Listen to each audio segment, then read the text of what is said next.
The central character, Leda, is a former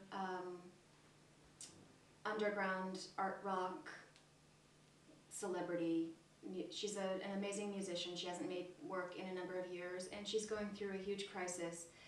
And the video is very deeply in her POV, and the world of the video contains past, present, fantasy, reality. It's very fluid, and it's a relatively surreal world. It contains her relationship with a man known only as the Stranger. The Stranger has mysteriously disappeared. He's associated with this water world and the ocean, and Leda is more and more drawn into this world of the ocean throughout the play.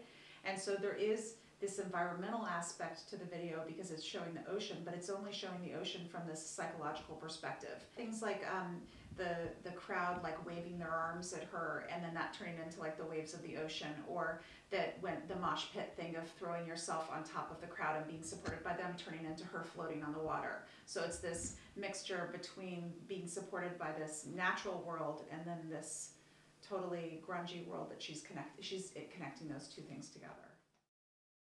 In addition to the 3 songs that Leda sings in each act that's from her past, there's a new song that she's composing through the arc of the whole play that she performs at the end of the play that's in the present.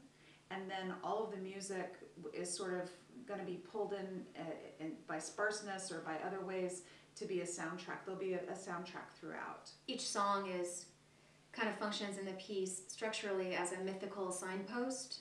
Leda is making a journey that appears on the surface to the people around her to be a journey from sanity to madness, but in fact, in a Dionysian sense, she is making a journey from madness to sanity when she decides to let the stranger back and everything that he entails back into her life.